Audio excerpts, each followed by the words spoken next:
Chapter 1 देख रहे हैं, रिलेशंस और फंक्शंस। तो हार्डी साहब ने कहा कि there is no permanent place in the world for ugly mathematics. It may be very hard to define mathematical beauty, but that is just as true of beauty of any kind. We may not know quite what we mean by a beautiful poem, but that does not prevent us from recognizing one when we read it. बहुत बड़ी बात की है Hardy साहब ने। और इससे पहले कि हम शुरुआत करें, रिलेशन और फंक्शन, क्लास 11th में आपने इसके बारे में कुछ जानकारी ली, जैसे कोडोमेन क्या होता है, डोमेन क्या होता है, और रिलेशन फंक्शन के नोटेशंस कैसे होते हैं, रेंज क्या होता है, और भी हमने रियल वैल्यूड फंक्शंस देखे, ग्राफ बनाया। उसका जो कॉन्सेप्ट है इस टर्म रिलेशन का, वो कहां से आया है? वो इंग्लिश लैंग्वेज से आया है। जो रिलेशन यानी कि आपके और मेरे बीच में एक रिलेशन है, आपके अपने भाई के बीच में एक रिलेशनशिप है, तो जो रिलेशनशिप होती है वही इस रिलेशन में आया है। इसका मतलब ये है कि दो ऑब्जेक्ट्स हो या क्वांटिटीज हो, ये आपस में किसी तरीके से रिलेटेड होगी जो कि आप रिकॉग्नाइज कर सकते हैं, जो कि ऑब्जर्व कर सकते हैं, राइट? जैसे ए ऐसा सेट हो सकता है जो क्लास 12 का हो, स्कूल का, और बी एक ऐसा सेट हो सकता है जिसमें वो स्टूडेंट्स हो जो क्लास 11 के हो, उसी स्कूल के। तो जो एग्जाम्पल्स हैं रिलेशन ए से बी के बीच में, रिलेशन मतलब ए से बी के बीच में क्या रिलेशन है, क्या इन दोनों के बीच में रिश्ता है, वो इस तरीके से है कि इसको लिखते कैसे, बहुत ध्यान से देखिए। सबसे पहले हम इसमें क्या कर रहे हैं, एक ब्रेस लगा रहे हैं, इसको कर्ली ब्रैकेट कहते हैं।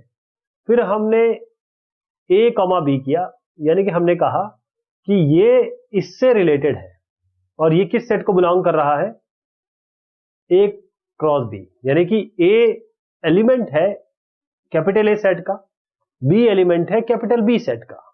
इस तरीके से ये रिलेटेड है कि ए इज से सिस्टर ऑफ बी। फिर आप कर्ली ब्रेसेस बंद करते हैं, और ये आपका सेट तरीका, रिलेशन लिखने का तरीका ही होता है। जैसे A is brother of B, A is sister हो सकते हैं, ए फादर हो सकते हैं, ए ग्रेटर हो सकते हैं, लेस देन हो सकते हैं। जैसे यहां पर देखिए ए बी, ये भी बिलोंग कर रहे हैं ए क्रॉस बी को, यानी कि ए क्रॉस बी का जो प्रोडक्ट होगा, इसका कार्टेशियन प्रोडक्ट होगा, उसमें ए बी बिलोंग करेगा, ए बी इसमें होगा। जैसे और ए बी के बीच में रिलेशन वही होना चाहिए, जैसे अगर मैं सी और कॉमा डी भी लिख दूं, और सी डी इस सेट को बिलोंग करे, यानी कि सी ए को कर रहा है, डी बी को कर रहा है, तो सी डी की सिस्टर होनी चाहिए, ए बी की सिस्टर होनी चाहिए। ऐसी ए को बिलोंग कर रहा है, बी कैपिटल बी को बिलोंग कर रहा है, ये पूरा एक सेट है, उसका एक एलिमेंट ले रहे हैं हम, ये पूरा एक सेट है, इसका एलिमेंट ले रहे हैं। इसमें ये कहा गया इनके बीच में रिलेशनशिप कैसा है कि ए की एज बी से बड़ी होनी चाहिए। अगर मैं कोई भी यहां पर इस रिलेशनशिप में, इस रिलेशन में कोई भी एक और टर्म डालू, जिसमें एक्स कॉमा वाई कर देता हूं, तो एक्स ए में है, वाई बी में है, और एक्स हमेशा, एक्स की जो एज होगी वो वाई से हमेशा बड़ा होगी। कोई भी सेट इसमें से कोई भी एक ऐसा, आप कहें तो आप इसको कह सकते हैं कि आप पेयर ले ले, जो भी पेयर होगा, चाहे आप क्यू टी ले ले, तो क्यू की एज टी से बड़ी होगी, बस ये समझ लीजिएगा। ऐसे यहां पर एक सेट है या फिर एक रिलेशन है इस सेट का, जिसमें ए कैपिटल ए को बिलोंग करता है, बी कैपिटल बी को बिलोंग करता है, और जो पूरे मार्क्स ए ने ऑब्टेन किए या पाए फाइनल एग्जाम में, वो कम है जो टोटल मार्क्स बी ने पाए फाइनल एग्जाम में। ऐसी एक और आप रिलेशनशिप देखिए, जिसमें ए उसी लोकेलिटी में रहता है जैसे बी। मान लीजिए ये ए सहारनपुर में रहते हैं, बी हरिद्वार में रहते हैं, तो ए और बी ये वाला रिलेशनशिप नहीं बनाएंगे, राइट? तो इसी तरीके से हम मैथमेटिकली रिलेशन बना रहे हैं यहां पर, और रिलेशन है ए से बी के बीच में, ए टू बी कहते हैं इसको। और कोई भी ए टू बी में, ए टू बी का रिलेशन तब बनता है जब ए क्रॉस बी निकालते हैं। ए में हो सकता है 3 एलिमेंट्स हो इस सेट में, बी में मान लीजिए 6 एलिमेंट हो, तो 3 छक्के 8 6 18 आपके ऐसे पेयर्स बनेंगे।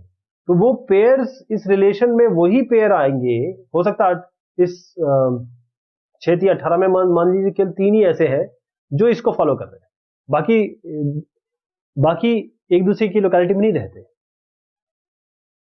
तो यदि हम कहें ए और बी बिलोंग कर रहा है या फिर इस रिलेशनशिप में आता है, तो हम कहते हैं ए रिलेटेड है बी से इस रिलेशन के तहत, और हम इसको कहते हैं ए रिलेटेड टू बी, ऐसे लिखते हैं।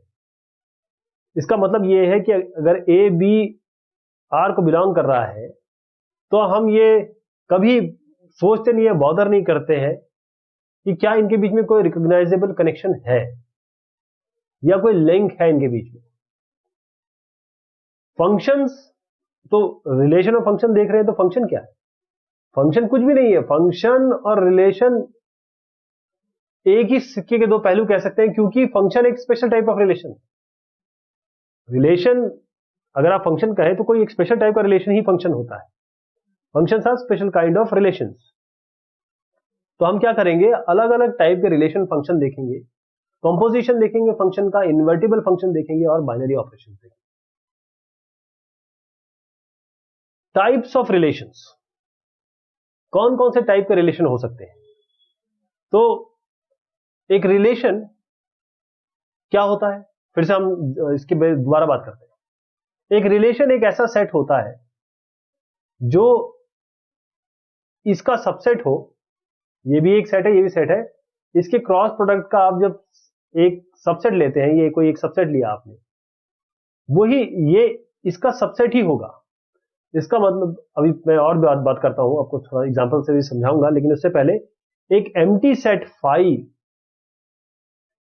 एक एम्प्टी सेट फाई और ए क्रॉस ए, यानी कि एक ऐसा रिलेशन जो ए क्रॉस ए, पूरा का पूरा ए क्रॉस ए, और एक रिलेशन जो कुछ भी नहीं है, ये दोनों एक्सट्रीम है। जैसे हम प्रोबेबिलिटी में पढ़ा करते थे कि 0 प्रोबेबिलिटी और 1 के बीच में प्रोबेबिलिटी होती है। 0 मतलब कोई चीज पॉसिबल कभी भी नहीं है, और 1 मतलब हमेशा पॉसिबल। यही कि कोई भी उस रिलेशन में, उस पर्टिकुलर रिलेशन पे कोई पेयर आता ही नहीं, और यहां पर सारे के सारे आ जाते हैं। एक एग्जांपल से समझिए कि एक रिलेशन है सेट ए 1, 2, 3, 4। तो एक सेट बनाया हमने। सेट कैसे लिखते हैं? सेट मतलब जो जिसमें एलिमेंट्स होते हैं किसी न किसी तरीके से आपस में रिलेटेड होते हैं वो, तो कलेक्शन ऑफ ऑब्जेक्ट्स कह सकते हैं आप उसको। तो हमने कहा 1, 2, 3, 4 हमारे पास ये है, तो हमने ब्रेस शुरू किया, कॉमा सेपरेटेड इनको लिख दिया, इसमें डुप्लीकेसी नहीं करते। तो रिलेशन क्या है? एक ए कॉमा बी, जहां पर a माइनस बी 10 होगा। ओके, आप समझिए, इसमें से कोई भी दो वैल्यू उठाइए आप, हम पेयर बनाएंगे। 1, 2 उठाइए, 3, 2 उठाइए, 4, 1 उठाइए, कोई भी, यानी कि पूरा का पूरा ए क्रॉस ए उठा लीजिए। मैं कहना चाहता हूं कि 1, 2, 3, 4, 1, 2, 3, 4 ये ए हो गया। ये ए क्रॉस ए का मतलब 1 का 1 से, 1 का 2 से, 1 का 3 से, 1 का 4 से, यानी कि 1, 1, 1, 2, 1, 3, 1, 4, ये 4 बने। ऐसे कितने? 4 चौको 16, 16 बनेंगे। 2 का फिर 2 का 1 से, 2 का 2 से, 2 का 3 से, 2 का 4 से, ऐसे आप 2, 1, 2, 2 ऐसे ही बना लीजिए। कुल मिला के लास्ट में आपका क्या आएगा? 4, 4। ठीक। अब इसमें आपको ऐसे मेंबरान देखने हैं जब इन दोनों का सब्ट्रैक्शन करें तो 10 आना चाहिए। आप करके देखिए, 1 - 2 करके देखिए कितना आता है, -1। ये करिए 2 - 2 0 आता है, 4 - 4 करिए 0 आता है। आप कोई भी टर्म इनमें से ले लीजिए, 16 में से एक भी टर्म उठा लीजिए, उनका डिफरेंस लीजिए, क्या 10 आएगा? कभी भी नहीं आएगा, कभी भी नहीं आएगा। इसीलिए हम इसको एम्प्टी सेट कर रहे हैं, खाली सेट है, क्योंकि ऐसा कभी ऐसा पॉसिबल ही नहीं हो पाएगा इस पर्टिकुलर रिलेशन में। कोई भी ऐसा इसमें पेयर नहीं है, कोई भी ए कॉमा बी जो हमने निकाला ए क्रॉस ए करके, कोई भी ऐसा इसमें पेयर नहीं है जो इस कंडीशन को सेटिस्फाई कर रहा है, राइट। अब एक हम जरा और सेट ले रहे हैं, क्या करेंगे? आर डैश, एक रिलेशन ले रहे हैं आर डैश। इसमें हमने कहा ए कॉमा बी इस तरीके से ऐसे पेयर होंगे जिसमें a minus b greater than equal to 0 होंगे। अब आप देखेंगे कि आप 1 - 1 करके देखिए 0 आएगा, 1 - 2 करके देखिए -1 आएगा, क्योंकि यहां पर मॉडुलस है तो ये भी 1 हो जाएगा। 2 - 2 करिए 0 होगा, 2 - 1 करिए 1 होगा, 4 - 4 करिए 0 होगा। कोई भी इनमें से कोई भी एक एलिमेंट 16 में से उठा लीजिए, मतलब एलिमेंट नहीं पेयर उठा लीजिए और इनको माइनस करिए या सब्ट्रैक्ट करिए, हमेशा ये इसका मॉड्यूलस यानी कि अगर नेगेटिव को भी पॉजिटिव बना दिया जाए तो हमेशा 0 से बड़ा होगा। इसका मतलब ये 16 के 16 इस रिलेशन को सेटिस्फाई कर रहे हैं। इसका मतलब A क्रॉस A पूरा का पूरा एक भी नहीं, मतलब इस 16 में से ऐसे नहीं कि 2 कर रहे हैं, 4 कर रहे हैं, 6 कर रहे हैं, 16 के 16 में जितने भी एलिमेंट्स जितने भी पेयर हैं सारे सेटिस्फाई कर रहे हैं। तो ये दोनों एक्सट्रीम बताए मैंने आपको। तो इससे कुछ डेफिनेशंस बनती है। डेफिनेशन क्या है? कोई भी रिलेशन R किसी सेट A, सेट मतलब जिसमें आपका एलिमेंट्स होंगे, रिलेशन उन सेट में से दो एलिमेंट उठाइए या दो, अभी आगे बताऊंगा मैं, अभी तो फिलहाल दो ही उठाइए और उनको देखिए कैसे रिलेटेड है। वो एम्प्टी रिलेशन तब होगा, ये रिलेशन एम्प्टी रिलेशन तब होगा जब कोई भी ऐसा एलिमेंट नहीं हो जो रिलेटेड हो। कोई भी ए का एलिमेंट ए के ही एलिमेंट से रिलेटेड हो, वो ऐसा कोई भी पेयर नहीं मिल रहा। तो हम कहेंगे R इक्वल टू फाई, यानी कि एम्प्टी रिलेशन है ये, फाई एम्प्टी रिलेशन। तो दिस फाई हर एक A क्रॉस A में एक फाई जरूर होगा। तो phi is a subset of A cross A, ध्यान रखिएगा। एक और डेफिनेशन देखिए। अब इसमें यूनिवर्सल सेट, ये तो एम्प्टी हो गया, यूनिवर्सल मैंने क्या बताया, A क्रॉस A वाला। फाई एक extreme case, A cross A एक extreme case. A relation R in a set A is called universal relation. एक रिलेशन R सेट में यूनिवर्सल रिलेशन कहलाता है यदि A का हर एक एलिमेंट उसी A के हर एक एलिमेंट से रिलेटेड हो। कोई भी ऐसा पेयर ना हो जो आपस में रिलेटेड ना हो, सारे के सारे रिलेटेड हो। तो हम कहेंगे R is equal to A cross. एक एम्प्टी था, एक R क्रॉस है। इसको हम एम्प्टी रिलेशन कह रहे थे, इसको हम यूनिवर्सल रिलेशनशिप कह रहे हैं। तो दोनों ही एम्प्टी रिलेशन और यूनिवर्सल रिलेशन, इसको हम कहते हैं ट्रिवियल रिलेशन। ट्रिवियल मतलब जो चीज ट्रेडिशनली चली आ रही है, पारंपरिक। एग्जाम्पल देखते हैं आप जरा इसका, जो हमने अभी भी सीखा। मान लीजिए ए एक ऐसा सेट है जिसमें सारे स्टूडेंट्स हैं बॉय स्कूल के, एक ऐसा ए हमने बना दिया। Show that the relation R in A is given by R is equal to A by B, A comma B। A is a sister of B, A sister है B। ये एक empty relation है। क्यों? आप देखिए यहां पर आपने एक सेट बनाया जिसमें अनुज है, रहीम है, पीटर है और चिन्मय है, ऐसे बहुत सारे लड़के हैं। आप जब इस A का इसी A से क्रॉस निकालेंगे, ARPC कर देता हूं, A का A से, A का R से, ऐसे करके सारे आप पॉसिबिलिटी निकाल लीजिए पेयर की। क्या दो लड़के आपस में एक दूसरे के सिस्टर हो सकते हैं या ये इसकी सिस्टर हो सकती है? कभी नहीं हो सकती। तो ये एम्प्टी रिलेशन है, आपको ये शो करना है। एक और रिलेशनशिप इन्होंने बताई A B, the difference between height of A B is less than 3 meters. Less than 3 meter is a universal relationship. अगर हाइट निकालेंगे ए और बी की, मतलब किसी भी दो की हाइट का डिफरेंस निकालेंगे तो वो 3 मीटर से कम होगी अगर आप मान रहे हैं कि सबकी मतलब बॉयज उसी क्लास के और बराबर हाइट, मतलब अमूमन बराबर हाइट उनकी है। ऐसे नहीं कर रहे हैं कि एक बिल्कुल शॉर्ट हाइटेड है, एक बहुत लॉन्ग हाइटेड है, मतलब कोई गिनीज बुक रिकॉर्ड होल्डर नहीं है इसमें। तो क्योंकि जो लड़के हैं, कोई भी ऐसा लड़का नहीं हो सकता जो दूसरी की सिस्टर हो, तो आप सीधा कहेंगे R तो 5 हो गया, ये रिलेशनशिप एम्प्टी हो गई। और ये भी जानिए कि जो डिफरेंस होगा हाइट का किसी भी दो स्टूडेंट का, वो इससे तो कम ही होगा 3 मीटर से। मान लीजिए किसी की हाइट आपकी 1 पॉइंट से, मैं एग्जांपल ले रहा हूं, हो सकता है मैं गलत हूं, 1 एग्जांपल ले रहा हूं, 1.79 है, किसी की 1.76 है। आप करके देखिए कितना डिफरेंस आएगा, 0.03। इस तरीके का डिफरेंस आएगा। 3 मीटर का डिफरेंस तो कभी भी नहीं आएगा। मतलब 3 मीटर का डिफरेंस हमेशा आएगा। 3 मीटर का मतलब 3 मीटर का कभी, ये बोल रहे हैं कि the difference between this is less than 3। हमेशा ये लेस देन जो है वो हमेशा ही आएगा 3 मीटर से कम। अगर आप डिफरेंस लेंगे हाइट का, तो कोई भी इसके बीच में लेंगे तो आपको डिफरेंस इतना आएगा ही आएगा, मतलब लेस देन, ध्यान रखिएगा, लेस देन, तो यूनिवर्सल रिलेशनशिप हो गया ये, सभी का डिफरेंस निकालिए, सभी का यही आएगा। तो क्लास जो हमने पहले डिस्कशन किए, दो तरीके देखे हम रिप्रेजेंट करना चाहते हैं रिलेशन को। एक होता है रोस्टर मेथड, एक होता है सेट बिल्डर मेथड। जो रिलेशन आर है इस तरीके का 1, 2, 3, ये हम किस तरीके से बनाते हैं, हम इसको लिखते हैं आर ए, बी, जहां पर बी ए प्लस 1 है, यानी हम 2 देखें तो ये 1 प्लस 1 है, 3 देखें तो 2 प्लस 1 है, 4 देखें तो 1 प्लस 1 है। इस तरीके से हमारे रिलेशन बन सकता है, इसमें कुछ कॉम्बिनेशन का बन सकता है। तो हम कह रहे हैं ए इज रिलेटेड टू बी।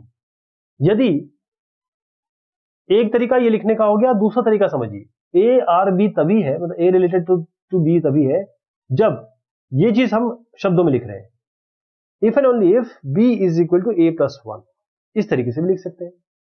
तो हम कोई भी इसमें कन्वीनियंट नोटेशन ले लेंगे जब हमारी मर्जी होगी, जब हमें क्वेश्चन के हिसाब से हम इसको सही तरीके से लेंगे। तो ए और बी अगर रिलेटेड आर, मतलब ए और बी इस रिलेशन में है, तो हम कह सकते हैं कि ए बी से रिलेटेड है, तो हम कहेंगे, सीधा कहेंगे ए आर बी। और एक और इंपॉर्टेंट रिलेशन है जो मैथमेटिक्स में बहुत यूज होने वाला है आगे चल के, उसे हम कहते हैं इक्विवेलेंस रिलेशन। इक्विवेलेंस का रिलेशन का मतलब ये होता है कि जो रिफ्लेक्सिव भी हो, जो सिमेट्रिक भी हो, जो ट्रांजिटिव भी हो, अगर ये तीनों चीजें हैं, एक ऐसा रिलेशन जो रिफ्लेक्सिव, ट्रांजिटिव और सिमेट्रिक तीनों हो, तो वो इक्विवेलेंस रिलेशनशिप होता है। अब एक रिलेशन किसी सेट ए में, उसको हम रिफ्लेक्सिव कब कहते हैं? रिफ्लेक्सिव हम जानना चाह रहे हैं कि रिफ्लेक्सिव क्या होता है, सिमेट्रिक क्या होता है, ट्रांजिटिव क्या होता है। तो एक रिलेशन आर में, एक रिलेशन आर किसी सेट ए पे, एक सेट ए हो सकता है जिसमें बहुत सारे एलिमेंट हैं, और हम कह रहे हैं कि इसमें ये रिफ्लेक्सिव है। ये रिफ्लेक्सिव तब होगा कि ए बिलोंग कर रहा हो इस रिलेशन में। मैंने 1, 2, 3, 4 ऐसे कर दिया ना, तो 1, 1, 2, 2, 3, 3 और 4, 4 भी रिलेशन में आएगा। बस ये आपको बताना है, तो रिफ्लेक्सिव हो जाएगा। सिमेट्रिक का मतलब यह है कि A1, A2 ये दो अलग अलग हमने दे दिए, ये इस रिलेशन में है, इसका मतलब A1 अगर A1 A2 है तो A2 A1 भी होगा, यानी कि अगर 1 2 है तो 2 1 भी होगा रिलेशन में, 3 4 है तो 4 3 भी होगा, तब हम कहते हैं कि सिमेट्रिक है।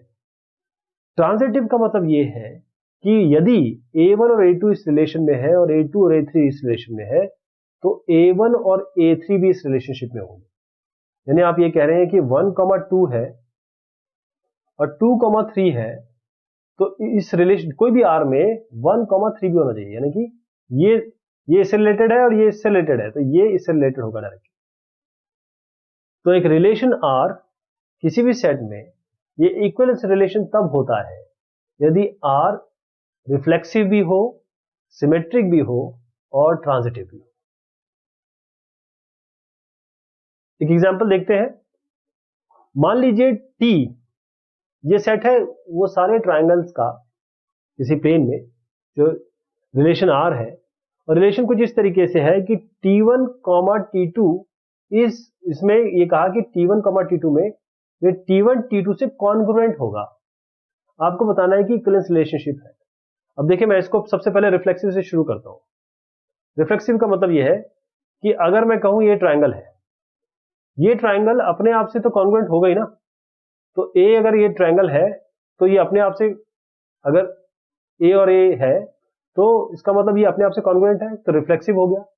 सिमेट्रिक देखते हैं, एक ट्रायंगल ये है, एक ट्रायंगल ये है, ये इससे कॉन्ग्रुएंट है तो ये इससे कॉन्ग्रुएंट होगा। ये मैं कहता हूं ए है, ये बी है, तो अगर ए बी है, ए बी से कॉन्ग्रुएंट है, तो बी ए से भी कॉन्ग्रुएंट है। एक और ले लेते हैं, एक दो, अब तीसरा भी ले लेते हैं। यहां पे मैं कह रहा हूं ए बी से कॉन्ग्रुएंट है और बी सी से कॉन्ग्रुएंट है, तो ए बी तो सी से कॉन्ग्रुएंट हो गया। ए बी से है और बी सी से है, तो ए सी से है। तीनों चीजें आ गई, रिफ्लेक्सिव भी आ गया, सिमेट्रिक भी आ गया, ट्रांजिटिव भी आ गया। तो आर रिफ्लेक्सिव है क्योंकि हर एक ट्रायंगल अपने आप से कॉन्ग्रुएंट होता है। इसका मतलब T1, T2 ये आर को बिलोंग करता है, T1 अगर इसके लिए T1 अगर कॉन्ग्रुएंट है T2 से तो T1 भी कॉन्ग्रुएंट होगा T1 से। इसका मतलब ये T1 भी बिलोंग कर रहा है R को, तो सिमेट्रिक हो गया, रिफ्लेक्सिव भी हो गया, सिमेट्रिक भी हो गया। तीसरा देखते हैं, T1 T2 से कॉन्ग्रुएंट है, T2 T3 से कॉन्ग्रुएंट है, तो T1 T3 से होगा, क्योंकि अगर ये इससे कॉन्ग्रुएंट है ये और ये इससे कॉन्ग्रुएंट है तो ये इससे कॉन्ग्रुएंट होगा। तो इसका मतलब ये है कि तीनों ही केस में ये चाहे रिफ्लेक्सिव हो, सिमेट्रिक हो, ट्रांजिटिव हो, तीनों ही चीज इसमें इस रिलेशन को संपूर्ण बना रही है इक्विवेलेंस रिलेशन कहलाने के लिए। एक एग्जांपल और लेते हैं। मान लीजिए L ये सेट है सारी पैरेलल लाइंस का प्लेन में, और रिलेशन R ऐसा है इस L में इस तरीके से डिफाइन किया गया है कि L1, L2, L1 is perpendicular to L2, यानी कि अगर आप सारी पैरेलल लाइन ले लें, set of all parallel lines, L में पैरेलल लाइंस, और हम कह रहे हैं कि L1 is perpendicular to L2, यदि ये आप L1 ले रहे हैं और L2 ले रहे हैं, L1 is perpendicular to L2, है ना। आपको ये बताना है कि ये सिमेट्रिक है, लेकिन ना तो रिफ्लेक्सिव है ना ट्रांजिटिव है। रिफ्लेक्सिव क्यों नहीं है?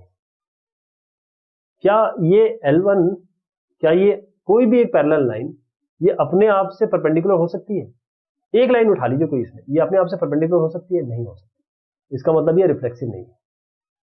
अगर L1 L2 से परपेंडिकुलर हो, L1, दूसरा देखते हैं, R सिमेट्रिक है। देखिए, अगर मैंने कहा ये लाइन इससे परपेंडिकुलर है, ये L1 है, ये L2 है, ये इससे परपेंडिकुलर है तो ये भी तो इससे परपेंडिकुलर होगी। अगर ये इससे परपेंडिकुलर है तो ये इससे परपेंडिकुलर होगी। इसका मतलब ये रिफ्लेक्सिव है, रिलेशनशिप रिफ्लेक्सिव हो गया। तीसरे में आते हैं, ये इससे परपेंडिकुलर है और ये इससे परपेंडिकुलर है, तो क्या ये दोनों परपेंडिकुलर है? नहीं। L1 L2 से परपेंडिकुलर है, L2 L3 से है, लेकिन L3 और L1 तो परपेंडिकुलर नहीं है, ये तो पैरेलल है। इसका मतलब तीसरी चीज फेल हो गई, ट्रांजिटिव फेल हो गया, रिफ्लेक्सिव भी फेल हो गया, ट्रांजिटिव भी फेल हो गया, लेकिन सिमेट्रिक ट्रू हो गया। Show that relation R in the set 1, 2, 3 given by 1, 1, 2, 2, 3, 3, 1, 2, 2, 3 is reflexive but neither symmetric nor transitive. ये रिफ्लेक्सिव है। रिफ्लेक्सिव है इसका मतलब क्या है कि अगर देखिए 1 है तो 1 1 1 है तो 1 1 आपको दिख रहा है, फिर 2 2 देख लीजिए, 2 2 है तो ये अपने आप से रिलेटेड है ना, 2 2 है तो 2 2 भी है, 3 3 है तो 3 भी है, 4 4 अगर होता तो 4 4 4 क्योंकि है ही नहीं इसमें, तो 1 1 2 2, मतलब ये आपस में अगर ये 2 है तो ये 2 है, ये 3 है तो 3, ठीक, ये तो रिफ्लेक्सिव तो हो गया। अब देखिए सिमेट्रिक, अगर 1, 2 है तो 2, 1 भी होना चाहिए इस रिलेशन में। क्या दिख रहा है आपको? 1, 2 है तो 2, 1 तो है ही नहीं इसमें, यहीं पे फेल हो गया, पहले ही कंडीशन में फेल हो गया। ट्रांजिटिव देखिए, अगर 1, मैं इनमें से कोई ले रहा हूं, है ना, अगर चलिए ये करते हैं 1, ये वाला ले लेते हैं, 1, 2, 1 2 से रिलेटेड है, 2 3 से रिलेटेड है, तो क्या 1, 3 भी है इसमें? देखिए 1 3 कहीं दिख रहा है? नहीं दिख रहा। सिमेट्रिक भी नहीं है, ट्रांजिटिव नहीं है, लेकिन रिफ्लेक्सिव है। 1 1 भी है, 1 2 2 भी है, 3 3 भी है। तो R रिफ्लेक्सिव है क्योंकि 1 1 2 2 3 3 इसमें है। R सिमेट्रिक नहीं है क्योंकि 1 2 है तो 2 1 नहीं है। R ट्रांजिटिव नहीं है क्योंकि 1 और 2 है और 2 और 3 है, यानी 1 2 से रिलेटेड है, 2 3 से रिलेटेड है, तो 1 3 से रिलेटेड होना चाहिए, जो कि आपको यहां नहीं दिख रहा है। आपको बताना है कि जो रिलेशन R है इस सेट में, Z एक Z मतलब होता है कैपिटल Z को हम बताते हैं कि इंटीजर्स है, वो इस तरीके से डिफाइंड है कि A, B जिसमें 2 divides A minus B, A और B इस तरीके से रिलेटेड है कि अगर हम इन दोनों का सब्ट्रैक्शन करें या डिफरेंस निकालें तो वो 2 से डिविजिबल होगा, इक्विवेलेंस रिलेशन है। चलिए हम 2 लेते हैं, या कोई भी नंबर ले लीजिए, उठा लीजिए 5, क्योंकि मैं इंटीजर ले रहा हूं, 5 इंटीजर है। 5 - 5 करके देखें कितना आता है, मैं अपने आप से रिलेट कर रहा हूं। 5 - 5 कितना होता है? 0। 0 तो 2 से डिविजिबल है, 2 से डिविजिबल है तो रिफ्लेक्सिव हो गया, ठीक। कोई भी नंबर उठा लीजिए, -5 से -5 माइनस कर दीजिए, 0 आएगा, 2 से डिविजिबल है तो रिफ्लेक्सिव तो ट्रू हो गया। अब आते हैं हम आपके सिमेट्रिक पे। मैं यहां पर लेता हूं दो इंटीजर, 5 माइनस से 3, 5 माइनस 3। अब 5 माइनस 3 लेता हूं तो इसमें 2 आता है, a माइनस बी यानी कि 2 को 2 डिवाइड कर रहा है कि नहीं कर रहा है, अभी देखते हैं। तीसरे में आते हैं हम लोग, अगर 3 माइनस 2 ले लूं, मैं बड़ा नंबर लेता हूं, 10 माइनस 8 लूं, फिर 8 माइनस 6 करूं तो कितना आया, तो 10 माइनस 6 भी होना चाहिए, सारे 2 से डिवाइड हो रहे है ना। तो देखिए आर रिफ्लेक्सिव है, इसको मैं तरीका बता रहा हूं आपको, अभी अभी आप इसमें जरूर शंका कर रहे होंगे कि 5 माइनस 3 तो कहा है इन्होंने, लेकिन मैं अगर 6 माइनस 3 कर दूं तो यहाँ तो 3 आएगा, क्या 2 से डिवाइड कर रहा है ये, यहां पर मैं इवन की जगह कुछ और नंबर ले लूं तो क्या होगा, चलिए समझते हैं इसको। आर रिफ्लेक्सिव है क्योंकि 2 डिवाइड करता है ए माइनस ए, यानी कोई भी, देखिए मैंने पहला जो बताया था आपको, कोई भी दो इंटीजर लीजिए, माइनस करिए, 0 आएगा, ए माइनस ए 2 डिवाइड करता है, 0 को कोई भी डिवाइड करता है, 0 किसी को डिवाइड नहीं करता। अगर हम ये कहें कि a कमा बी बिलोंग कर रहा है आर को, तो हम कह रहे हैं 2 डिवाइड्स a कमा बी, इसका मतलब 2 डिवाइड कर रहा है b माइनस ए को भी। ध्यान दीजिएगा ये कॉन्सेप्ट यहां नहीं चलेगा, इसका कहने का मतलब है 5 माइनस 3 अगर मैं करूं और डिवाइड करूं 2 से, तो कितना, मतलब ये 5 माइनस 3 करूं तो कितना आएगा, 2 डिवाइड कर रहा है, 2 तो इसको डिवाइड कर रहा है, और इसका कॉन्सेप्ट समझाने का मतलब ये है कि ए बी का मतलब ये है कि बी ए, 3 माइनस 5 करिए और फिर देखिए माइनस 2, ये भी तो 2 इसको डिवाइड कर रहा है। अब सही हो गया, अब ये बात सही होगी कि हाँ भाई अब रिफ्लेक्सिव, आप समझ गए, ऐसे नहीं करना है इसको। अब यहां पर देखिए 10, अब तीसरे वाले में आते हैं, a minus B divisible by है 2 से और b minus C divisible by है 2 से, तो इन दोनों को जोड़िए, प्लस कर दीजिए, b भी कैंसिल, a माइनस सी, ये भी इवन है, ये भी इवन है, क्यों, क्योंकि a माइनस बी आपका डिविजिबल बाय 2 से, तो इसको हम 2k लिख सकते हैं, इसको भी 2k कुछ 2p लिख सकते हैं, या 2 कॉमन ले सकते हैं इससे, और k प्लस p मतलब ये तो अंदर तक कैंसिल हो ही रहा है, तो 2 बाहर है ही, तो ये इवन है, तो a minus C divisible by 2 से, तो ट्रांजिटिव हो गया, तो आर आपका इक्विवेलेंस रिलेशन हो गया z पे। तो हमने ये देखा कि जितने भी इवन इंटीजर्स हैं वो रिलेटेड है 0 से, 0 चाहे आप यहां लीजिए ऐसे लीजिए, और ये रिलेशन आर में आते हैं, लेकिन ऑड नंबर कोई भी रिलेट नहीं हो रहा 0 से, 0 1 0 3, यही मैं आपको बताना चाह रहा था कि ऑड अगर लेंगे तो वो इस आर में आएंगे ही नहीं।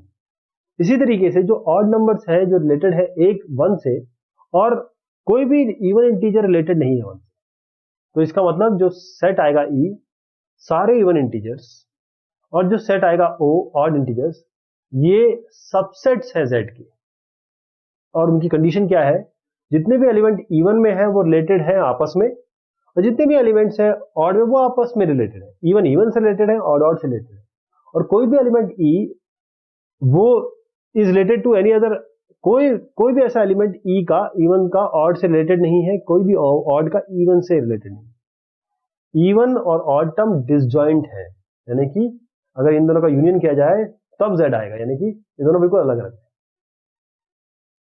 तो जो सबसेट है ई का उसको हम कहते हैं इक्विवेलेंस क्लास, जिसमें 0 है, इसको हम कह रहे हैं कि एक सबसेट ई इक्विवेलेंट क्लास जिसमें 0 होता है, इसको हम बताते हैं इस तरीके से, 0 इक्विवेलेंस क्लास कंटेनिंग 0, कोई किसी भी इवन का इवन जो सेट ले रहे हैं हम, पूरे इवन नंबर्स हैं उसमें, z मतलब इंटीजर वाले क्लास का एक सब पार्ट हम ले रहे हैं कि इसमें इवन है, वो जो 0 है उसको हम डिनोट कर रहे हैं 0 से। इसी तरीके से ओ ये ऐसा इक्विवेलेंस क्लास है जिसमें 1 है, उसको हम 1 से डिनोट करेंगे। अब देखिएगा 0 और 1 ये दोनों जो इक्विवेलेंस क्लास है, इक्विवेलेंस क्लास कंटेनिंग 0 के इक्विवेलेंस क्लास कंटेनिंग 1, ये दोनों बराबर नहीं है, यानी कि 0 और 2r तो बराबर है, लेकिन 1 और 2r प्लस 1 बराबर नहीं। अभी हमने इस पिछले एग्जांपल में यही देखा कि किसी भी आर्बिट्रेरी इक्विवेलेंस रिलेशन r के लिए ये चीज हमने देखा कि ट्रू है। तो कोई भी आर्बिट्रेरी, कोई भी आप इक्विवेलेंस रिलेशन r उठा लीजिए, arbitrary set x, r divide कर रहा है x को 2 भाग में, मतलब म्यूचुअली डिसजॉइंट सेट है इसमें, जिसको हम पार्टीशन कह रहे हैं, सब डिवीजन कह रहे हैं। 2 पार्ट हमने ई और ओ में डिवाइड किया ना, ई और ओ यानी कि इवन और ऑड, और क्या सेटिस्फाई कर रहे हैं वो, कि जितने एलिमेंट ए आई में होंगे वो रिलेट होंगे अपने आप से, और कोई भी एलिमेंट ए आई का ए जे से रिलेटेड नहीं होगा जिसमें आई और जे बराबर नहीं, राइट। और ए आई जे का इंटरसेक्शन अगर हम मानेंगे तो आपका फाई आएगा, और ए आई और ए जे का आप यूनियन करेंगे तो पूरे पूरे सारे के सारे एलिमेंट आ जाएंगे। तो जो ए आई है, जो ए हमने अभी देखा, उसके सबसेट जो होंगे वो उन्हें हम इक्विवेलेंस क्लासेस कहते हैं। इसको थोड़ा रिवर्स में जाके सोचते हैं। जैसे आप एक सब डिवीजन लीजिए z का, यानी आपके पास पूरे इंटीजर्स है, उसका सब डिवीजन लिखिए। उसको 3 अलग अलग पार्ट में डिवाइड कर सकते हैं आप। कैसे? a1 a2 a3, जिसको हम यूनियन करें, जोड़ें तो हमारा पूरा इंटीजर आ जाएगा। जैसे एक एग्जांपल देता हूं, a1 है ऐसे एलिमेंट जो मल्टीपल है 3 के। हमने एक दूसरा सेट लिया जो z मतलब उस बिलोंग तो कर रहा है इंटीजर के सेट को, जिसमें x-1 मल्टीपल है 3 का। यहां पर देखिए 5-3 कर दीजिए आप, या 4-1 कर दीजिए, 4-1 करिए, कितना आएगा 3, मल्टीपल है 3 का। ऐसी x-2 कर दीजिए, कोई भी वो मल्टीपल होगा 3 का। जैसे 5 है, 5 में 3 आप 2 घटा दीजिए, कितना आएगा 3, ये भी मल्टीपल है 3 का। इन तीनों को अगर आप जोड़ देंगे ना, a1 a2 a3 को, तो आपका z आ जाएगा। इसी तरीके से हम किसी भी सेट को इक्विवेलेंस क्लास में डिवाइड कर सकते हैं। तो एक रिलेशन r जो आपके इंटीजर में है वो कुछ इस तरीके से है, a, b 3 divides a minus b। तो अब इसमें और हम आगे क्या सोच सकते हैं? हम ये सोच सकते हैं, ये बता सकते हैं कि r एक इक्विवेलेंस रिलेशनशिप है। कैसे? और इस तरीके से जो a1 है वो साथ में कोइंसाइड भी कर रहा है जितने भी एलिमेंट्स, जितने भी इंटीजर्स है z में, जो 0 से रिलेटेड है। a2 कोइंसाइड कर रहा है उन सारे इंटीजर से जो 1 से रिलेटेड है, और a3 कोइंसाइड कर रहा है वो सारे एलिमेंट से जो 2 से रिलेटेड है। तो मैं अगर a1 को 0 कहूं, a2 को 1 करूं और a3 को 2 कहूं, देखिए स्क्वायर में दिया है ये मैं आपको पहले बताना चाह रहा था कि स्क्वायर ब्रैकेट में हमने इसको डिफरेंशिएट किया है। तो a1 क्या हुआ इसके हिसाब से 3r, a2 हम 3r+1 लिख सकते हैं, a3 3r+2 लिख सकते हैं। कोई भी इस तरीके से सीरीज बनाएंगे तो आपके सारे एलिमेंट यहाँ पर एक z में बन जाएंगे कॉम्बिनेशन। तो r बिलोंग्स टू z, ये जो भी r ले रहे हैं वो इंटीजर होना चाहिए। एक इसको समझने के लिए जरा एक एग्जांपल देख लेते हैं ताकि और अच्छे समझ पाए। अगर r है रिलेशन जो हम यहाँ डिफाइन कर रहे हैं 1 2 3 से 4 5 6, वो इस तरीके से है कि both a and b are either odd और even. Show that r is an equivalence relation. पहले तो हमको बताना है कि ये इक्विवेलेंस रिलेशन है। इसके बाद आपको बताना है कि जितने भी एलिमेंट्स हैं जो इसके सबसेट है, इसके सबसेट वो आपस में रिलेटेड है, और जो भी सब एलिमेंट है इस सबसेट के वो भी आपस में रिलेटेड है, लेकिन इसका कोई भी इससे रिलेटेड नहीं है। राइट? तो देखिए a and b are either even और ऑड। तो हम देखिए इसको किस तरह से बना सकते हैं, आइदर इवन और ऑड, ये एक रिलेशनशिप बना रहे हैं। तो मैं इस तरीके से बताता हूं आपको। मान लीजिए कोई आप a लीजिए, a में हमेशा a, a, मतलब अगर मैं 1 और 1 लेता हूं तो ये दोनों के दोनों या तो ऑड होंगे।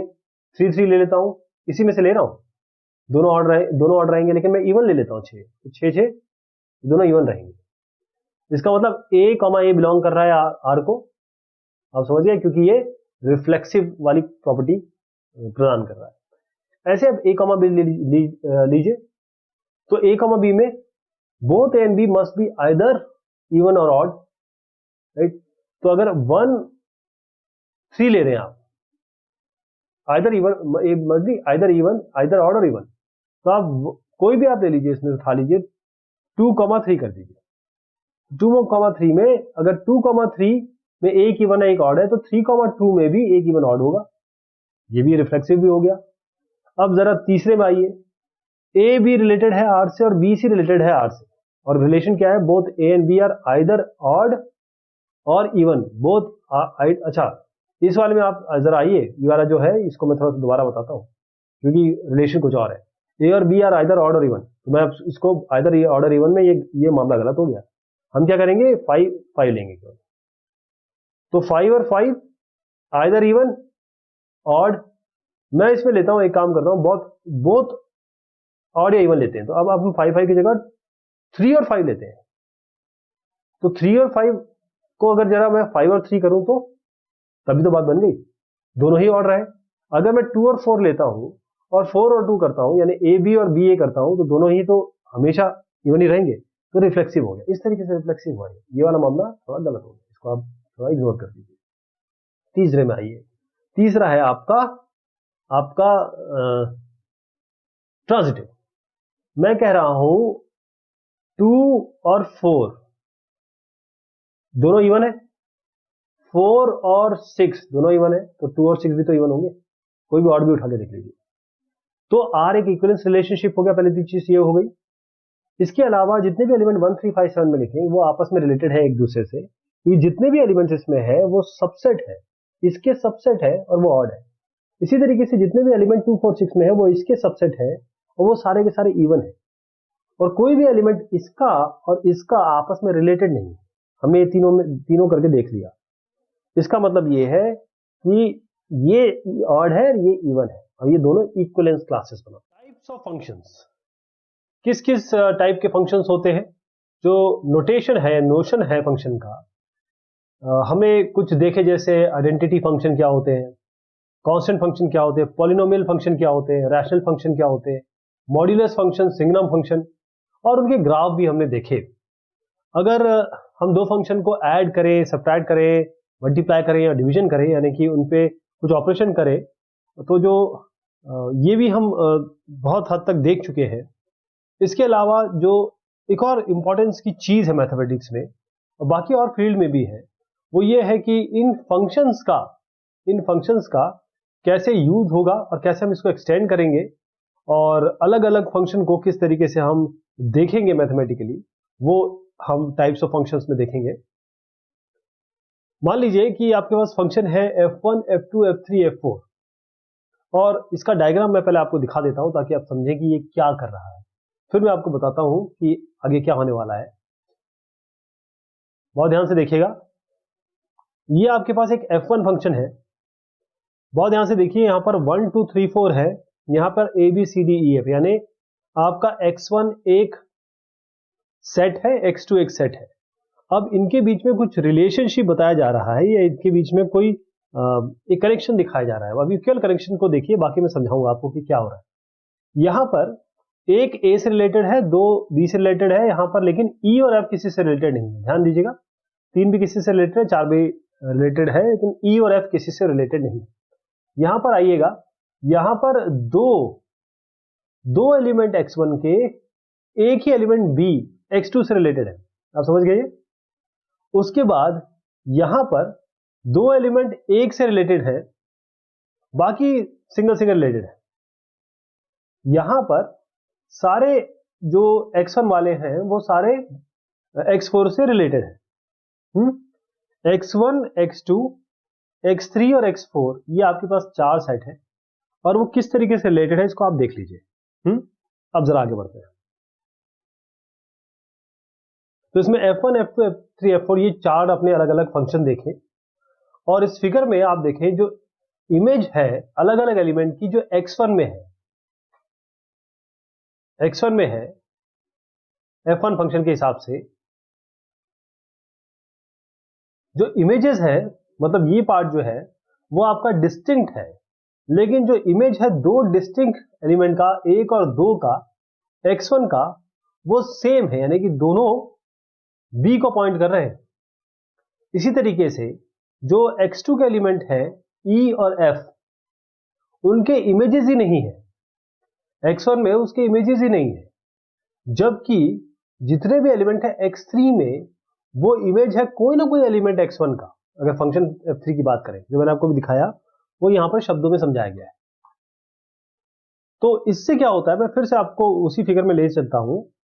यहां पर देखें कि f1 फंक्शन में अगर आप देखें तो e और f छूट गए, x1 x2 के बीच में रिलेशनशिप देखा। यहां पर आपने f2 में जब देखा तो 1 और 2, मतलब b के दो इमेजेस है, यहां पर भी 2 इमेजेस है, और यहां पर आपने देखा कि हर एक मेंबर किसी न किसी मेंबर से जुड़ा हुआ है, x1 और x4 से। तो x1 x2 के साथ क्या रिलेशनशिप बना रहा है, x3 के साथ क्या बना रहा है, x4 के साथ क्या बना रहा है, ये हमें देखना है अभी। तो इस ऑब्जर्वेशन से हमारे पास कुछ चीजें निकल के आई। पहली चीज तो ये है कि जो फंक्शन है x, फंक्शन को ऐसे लिखते हैं, f फंक्शन होता है, ये आपका x सेट होता है, और ये आप y से रिलेट करते हैं इसको। तो इसको हम बताते हैं 1 to 1। एक फंक्शन 1 to 1 है या इंजेक्टिव है, 1 to 1 या इंजेक्टिव है यदि जो इमेजेस है डिस्टिंक्ट एलिमेंट के x के f में डिस्टिंक्ट हो। समझाता हूं इसको। इसका मतलब ये है कि हर एक x1 और x2 जो x को बिलोंग कर रहा है, जो इसको बिलोंग कर रहा है x1 x2, उसमें fx1 अगर fx2 है, यदि फंक्शन ऑफ x1 और फंक्शन ऑफ x2 इक्वल है, इसका मतलब x1 और x2 भी बराबर है। अगर 1 to 1 नहीं है तो इसे मैनी वन कहते हैं। जो फंक्शन है f1 और f4 इसको हम कहेंगे 1 1। जो f2 और f3 है उसे हम कहेंगे 2 और 3। 2 और 3 जो फिगर में देख रहा है वो मैनी वन। यानी जो आप फंक्शन f1 f2 देखेंगे एक और चौथे वाले में वो 1 to 1 है, जबकि दूसरा और तीसरा मैनी वन है। देखिए, कहने का तात्पर्य ये है कि ये 1 to 1 है, ये मैनी टू 1 है। यानी कि आप ये इस वाले मैनी टू 1 क्या है कि इसमें मैनी एक और दो दोनों के दोनों एक ही एलिमेंट, मतलब चाहे आप 1 को बोले या 2 को बोले, ये b को रिलेट कर रहे हैं। इसी तरीके से 1 2 यहां पर a को रिलेट कर रहे हैं। लेकिन यहां पर चाहे इस जगह पे पहले वाले पे ये दो छूट गए, लेकिन जितने भी बच रहे हैं वो सारे के सारे एक ही रिलेशनशिप है। 3 d से है, 3 ऐसे किसी और से नहीं है, या 3 और 4 एक से नहीं है। इसी तरीके से यहां पर इस जगह पे सारे के सारे डिस्टिंक्ट है और ये भी डिस्टिंक्ट है, कोई दो के साथ ये नहीं है इमेज किसी की। यानी कि हमने कहा कि x1 और x2 अगर बिलोंग कर रहा है कैपिटल X को, तो fx1 इक्वल टू fx2 है, तो हमेशा x1 और x2 होगा। यानी इस फंक्शन की वैल्यू भी a है, इस फंक्शन की वैल्यू भी b है। तो इसका मतलब ये जो फंक्शन की वैल्यू आ रही है दोनों की वैल्यू b है, राइट। ये x1 है, ये x2 है, इसको हम इस तरीके से कहना चाह रहे हैं। तो ये एक 1 to 1 है, एक मैनी, बाकी उसके अलावा मैनी टू 1। अब आइए जरा, जो फंक्शन f(x)(y) है इसको हम ऑन टू कहते हैं या सर्जेक्टिव कहते हैं यदि हर एक एलिमेंट जो y का है, हर एक एलिमेंट जो y का है वो इमेज है कोई ना कोई एलिमेंट जो x में है, कोई ना कोई x का f, मतलब x के y के करस्पॉन्डिंग कोई ना कोई x है। यानी हर एक y, जो स्मॉल y जो y को बिलोंग करता है, कोई ना कोई x जरूर होगा जो हम x डालने पर ये फंक्शन आपको y की वैल्यू देगा।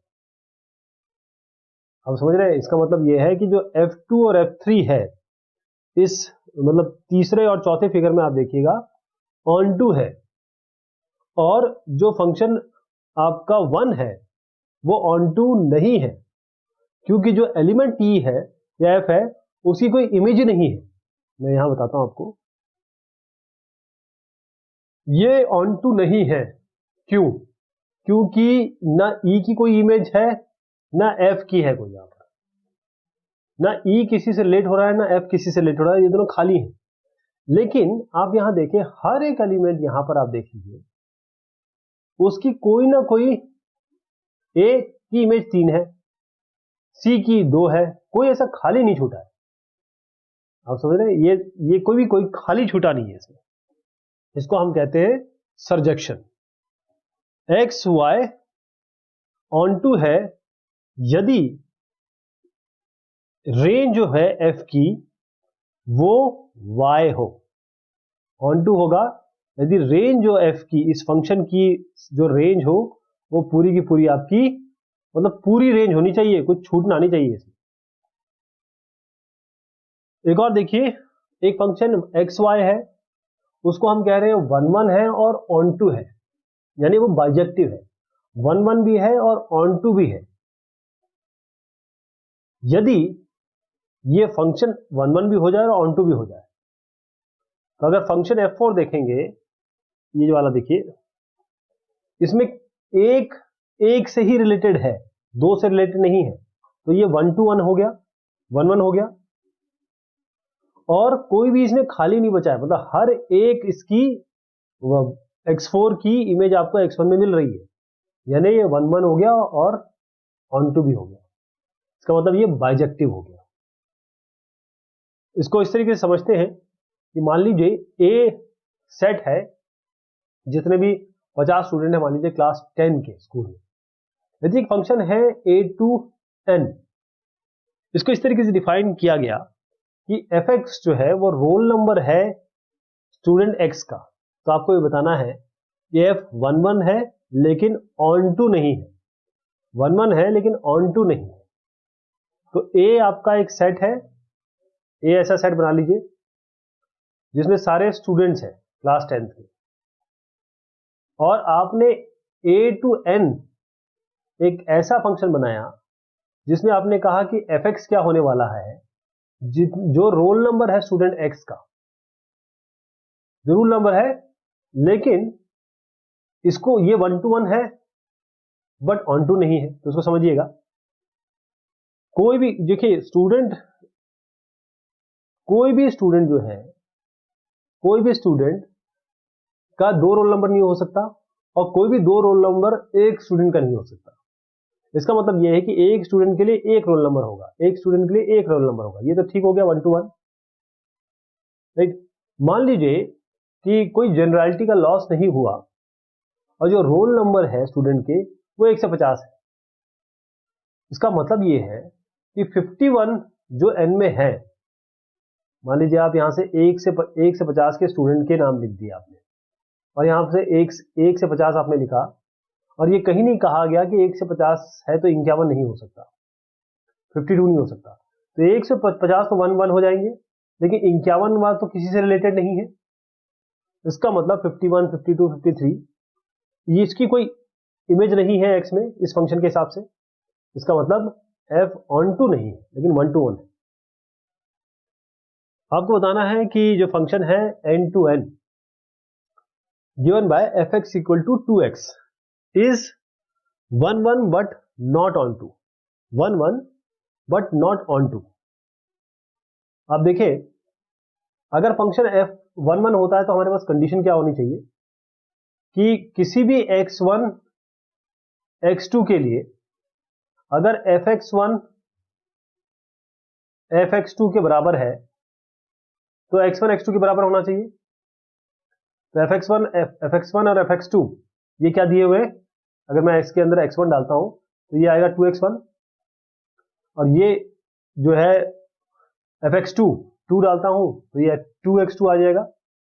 और क्योंकि हम ये दोनों को बराबर कर रहे हैं तो 2x1 = 2x2, यानी कि x1 x2 के बराबर आ गया। जहां x1 x2 के बराबर आ गया इसका मतलब ये है कि ये 1 to 1 है, यानी हर एक एलिमेंट एक से रिलेटेड है। लेकिन ये ऑन टू नहीं है। मान लीजिए 1 अगर बिलोंग करता है n को, तो ऐसा हो सकता है इस n में अगर 1 बिलोंग करता है तो क्या ऐसा हो सकता है कि कोई 2x कोई भी ऐसी वैल्यू हो जो 1 बनाए? कभी नहीं बना सकता, क्योंकि 2 तो है ही। 0 भी करेंगे तो आपका 0 आएगा, अगर 1 करेंगे तो कम 2 आएगा, 1 बीच में कहीं आ ही नहीं रहा है। इसका मतलब ये ऑन टू नहीं है। There does not exist any x such that 2x = 1। अगर हम कह रहे हैं 1 बिलोंग कर रहा है तो ऐसा कोई 2x वैल्यू नहीं होगी जो 1 देगी, क्योंकि 2x कभी भी 1 नहीं देगा। आपको प्रूव करना है कि फंक्शन r to r, अच्छा ये जो है ना, ध्यान रखिए ये n to n क्या है, ये आपके नेचुरल नंबर्स हैं। z to z करेंगे तो आपके इंटीजर्स होंगे, ये ध्यान रखिए। ये r मतलब रियल नंबर की बात हो रही है।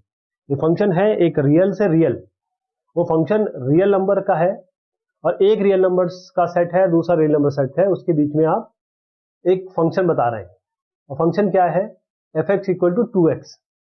ये आपको बताना है कि ये 1 1 है और ऑन टू भी है, 1 1 है ऑन टू भी है। तो f अगर आपका 1 1 है, इसका मतलब अगर fx1 fx2 के बराबर है, यहां पर x1 रख दीजिए, x2 रख दीजिए, 2x1 = 2x2 रख दीजिए, 2 2 कट जाएगा, x1 x2 बराबर आ गया। यहां तक तो सही हो गया। इसके अलावा अब ऑन टू पे आज जाना है। कोई भी आप रियल नंबर लीजिए y इस r में, यानी कि रियल नंबर में को इस रियल नंबर के सेट पे, पूरे रियल नंबर जितने भी होते हैं उसमें y लीजिए। तो अगर y/2 है उसमें, तो fy/2 क्या होगा? जरा इस फॉर्मूले में रखिए, 2 into y by two, y आ गया। यानी कोई भी y अगर r में है तो y बाई टू इस r में ही होगा। इस फंक्शन में अगर इस y बाई टू को डालेंगे तो y आएगा। इसका मतलब ये है कि f ऑन टू है, यानी कोई चीज खाली नहीं छूटेगी, कोई भी चीज खाली नहीं छूट रही है, किसी न किसी चीज से रिलेशन है। यानी y आपका fx 2x, वैसे अगर 2x को ड्रॉ किया जाए अगर इसमें आपके कार्टेशियन कोऑर्डिनेट्स में या एक्स वाई एक्सिस में, तो y इक्वल टू 2x इस तरीके से आने वाला है। Show that function f n to n given by f1 equal to f2 equal to 1। अगर ये जो नेचुरल नंबर के सेट है, हम कह रहे हैं एक नेचुरल नंबर से दूसरे नेचुरल नंबर में एक ऐसा फंक्शन है, फंक्शन क्या होते हैं, स्पेशल टाइप का रिलेशन ही होते हैं कि f1 और f2 बराबर 1 आ रहा है, चाहे इसमें 1 डालें या 2 डालें 1 आएगा। और fx आपका जो फंक्शन है वो x माइनस 1 है, सारे x जो 2 से बड़े हो। एक तो देख लीजिए कि x 2 से बड़ा होना चाहिए, पहली चीज से कंडीशन ये होगी, राइट। दूसरा ये f, इसके नीचे अगर आएंगे तो f1 डालेंगे तो भी 1 आएगा, f2 डालेंगे तो भी 1 आएगा। ये ऑन टू है लेकिन 1 to 1 नहीं है। इसको कैसे करेंगे? 1 to 1 तो ये वैसे भी नहीं दिख रहा है, क्यों? क्योंकि यहीं पे क्वेश्चन में दिया हुआ है कि अगर हम f1 डालेंगे तो 1 आएगा, 2 डालेंगे तो भी 1 आएगा, राइट। तो ये 1 1 तो हुआ नहीं, 1 to 1 मतलब 2 के लिए भी कुछ और होता, ये तो दिख नहीं रहा है इसमें। लेकिन f on 2 है, f on 2 है, क्यों? क्योंकि कोई भी अगर y इस नेचुरल नंबर को बिलोंग कर रहा है और y इक्वल टू 1 नहीं है, तो हम कोई भी x ऐसा चूज कर सकते हैं, y प्लस 1, x को बोल सकते हैं y प्लस 1। अगर हम y प्लस 1 डालें तो इसका रिजल्ट क्या आ रहा है, x minus 1, y plus 1 minus 1, ये क्या आएगा y। यानी कि ये ऑन टू है, आपको किसी भी x के लिए जो y प्लस 1 की तरह हम चूज करेंगे उसका आपको y रेप्लिका मिलेगा, इमेज मिलेगी। इसी तरीके से 1 क्योंकि n को बिलोंग कर रहा है तो f1 इक्वल टू 1 है, तो ये भी ये प्रूव कर रहा है कि ये ऑन टू है। शो करना है कि जो फंक्शन है f रियल नंबर से रियल नंबर, जिसको हम डिफाइन कर रहे हैं function fx equal to x square हुआ, ये ना तो 1 1 है ना ही ऑन टू है। अगर ये चीजें आपको नहीं समझ में आ रही है तो इसका बहुत इजी तरीका मैं आपको बताता हूं। करना क्या है आपको, आप देखें इस fx है ना, इसमें -1 0 और 1 डाल के देख लीजिए। यानी आप एक्स स्क्वायर की जगह -1 डालिए तो -1 का होल स्क्वायर क्या होता है, 1। 0 डाल के देख लीजिए क्या आएगा, 0।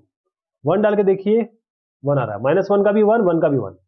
इससे सीधी बात क्लियर हो गई, -1 और 1 का 1 आ रहा है, इसका मतलब ये 1 to 1 तो है नहीं। और ऑन टू बताने के लिए आपको ऐसी कोई वैल्यू बतानी पड़ेगी जिसका जो खाली छूट रही है, मतलब जिसका कोई इमेज नहीं मिलेगी, राइट। तो अगर मैं f(-1) करूं तो 1 आएगा, f1 करूं तो भी 1 आ रहा है, दोनों ही केस में 1 आ रहा है, इसका मतलब 1 to 1 तो है नहीं। अगर हम एक एलिमेंट ले इस तरीके से जो कोडोमेन है R का, वो इमेज नहीं है किसी भी एलिमेंट x की। कोई भी आप देखिए कि ये अगर -2 किया जाए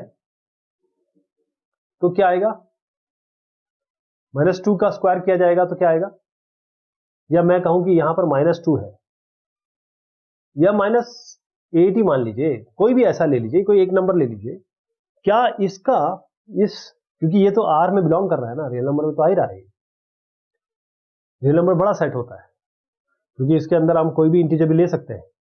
लेकिन -2 कोई ऐसी चीज करेंगे, आप किसी चीज का स्क्वायर करके देख लीजिए कि -2 आ जाए या -8 आ जाए, हो सकता है ऐसा? नहीं होगा, ऐसा कोई भी नंबर नहीं होगा। आप चाहे 1 डालिए, -2 2 डालिए, कोई भी ऐसा दीजिए, -2 कभी नहीं आएगा। एग्जाम्पल दिया मैंने आपको, तो इससे क्लियर प्रतीत हो रहा है कि ये खाली छूट रहे हैं, ऐसा कोई भी वैल्यू नहीं होगा से x स्क्वायर -2 आ रहा है, इसका मतलब ये ऑन टू भी नहीं है। अगर fx equal to x square का अगर आप ग्राफ बनाएंगे तो वो कुछ इस तरीके से बनेगा, ये ग्राफ। और चूंकि इस ग्राफ से क्लियर हो रहा है कि ये एक कर्व शेप है, 1 to 1 के लिए आप देखिएगा कि हमेशा आपको इस तरीके से कुछ लाइन टाइप आएगी, और ऑन टू की 1 to 1 तो ये हो गया, मतलब इसके लिए ये है। अब जब इस ग्राफ में आप केवल ऊपर ऊपर की तरफ जाएंगे तो आपको नीचे की वैल्यू तो मिलेगी नहीं। अगर ग्राफ कुछ इस तरीके का है, ये वाला आपने कोऑर्डिनेट्स या ये वाला एरिया तो छोड़ ही दिया, तो यहां पर इन एरिया का, इन वैल्यूज का क्या होगा? इसका मतलब यह है कि छूट जाएंगे कुछ वैल्यू, इसलिए ये ऑन टू भी नहीं है। आपको शो करना है एक फंक्शन है जो नेचुरल नंबर से नेचुरल नंबर में है, वो इस तरीके से दिया है कि एफ एक्स आपका एक्स प्लस 1 है यदि एक्स ऑड है। अगर x ऑड है तो x प्लस 1 रिजल्ट आएगा, अगर x इवन है तो x माइनस 1 आएगा। ये 1 to 1 है और ऑन टू भी है। ये कैसे बताएंगे आप? सपोज इसको इस तरीके से मानिए कि fx1 बराबर fx2 है। किसी तरीके से fx1 इक्वल टू fx2 मान के चलते हैं और प्रूव करने की कोशिश करते हैं कि x1 x2 के बराबर हो जाए, तो ये होते ही सब हमारा 1 to 1 हो जाएगा। ओके, x1 आपका ऑड है और x2 आपका इवन है, तो आप कैसे करेंगे? यहां पर इवन है, यहां ऑड है। fx1 क्या है? इन्होंने कहा कि इवन के लिए इवन, चलिए x1 ऑड है तो x1 ऑड के लिए क्या करेंगे? x प्लस 1, इसका रिजल्ट तो ये आएगा ना, x1 इसमें डालिए तो यहाँ x1 प्लस 1 आएगा, और x2 डालिए अगर इवन है तो x2 माइनस 1 आएगा, यानी x1 प्लस 1 बराबर x2 माइनस 1 कर दीजिए, यानी x1 माइनस x2 क्या हो जाएगा? 2। ऐसा x2 माइनस x1 2 आ रहा है। क्या ये पॉसिबल है? क्या ये पॉसिबल है कि दो नंबर जो कि आपके एक इवन है एक ऑड है, इसका डिफरेंस 2 आए? अब देखिए, एक इवन है और एक ऑड है। मैं यहां पर कह रहा हूं कि एक x2 और x1 इवन ऑड है, यानी कि मैं, और ये जो दोनों हैं वो एक बड़े हैं एक, यानी कि इस तरीके से लीजिए, x है तो x प्लस 1 आप ले रहे हैं, x माइनस 1 ले रहे हैं, और उनका डिफरेंस आप बताने की कोशिश कर रहे हैं कि वो 2 है। ये इम्पॉसिबल है, ऐसा कभी नहीं हो सकता, राइट? इसी तरीके से जो पॉसिबिलिटी है x1 की, इवन की, और x2 की, ऑड की, इसको हम पूरी तरीके से रूल आउट कर सकते हैं, क्योंकि हमने जो सपोज किया वो इम्पॉसिबल हो रहा है। इसका मतलब या तो x1 x2 दोनों ही इवन होंगे या दोनों ही ऑड होंगे, या दोनों ही इवन होंगे या दोनों ही ऑड होंगे। मान लीजिए x1 x2 दोनों ऑड लेके चलते हैं, इसका मतलब क्या है?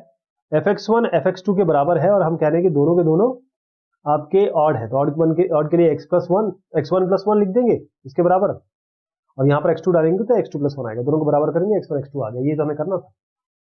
इसी तरीके से दोनों के दोनों x1 x2 अगर इवन है तो इवन में क्या होगा?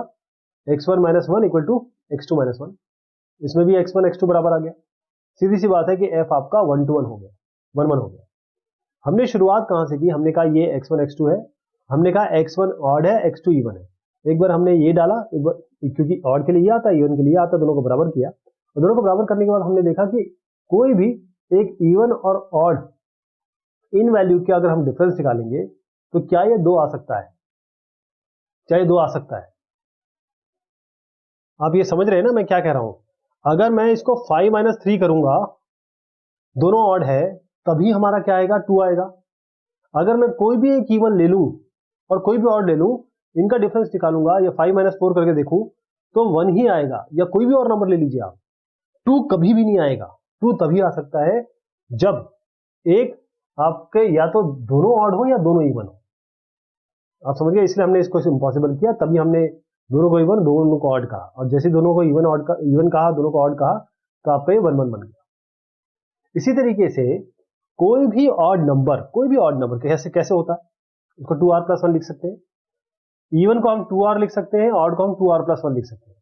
और ये r क्या है? कोई भी इसकी वैल्यू हो सकती है जो आप यहां से लिख सकते हैं, किसी भी इसकी वैल्यू लेंगे, और 2r प्लस 1 जो ऑड नंबर है, ऑड नंबर 2r प्लस 1 मतलब हमने पहले 2 से मल्टीप्लाई किया प्लस 1 किया, मतलब इंश्योर कर लिया कि ये ऑड ही रहे। ये कोडोमेन में है n की, और जिसकी इमेज है 2r+1 जो आपकी डोमेन n में है, और किसी भी इवन नंबर, कोई भी इवन नंबर 2 इंटू आर कर लीजिए, जो कोडोमेन में n की, उसकी इमेज जरूर आपकी 2r-1 होगी जो n के डोमेन में होगी, यानी कि ये ऑन टू भी। आपको शो करना है कि जो ऑन टू फंक्शन है ये हमेशा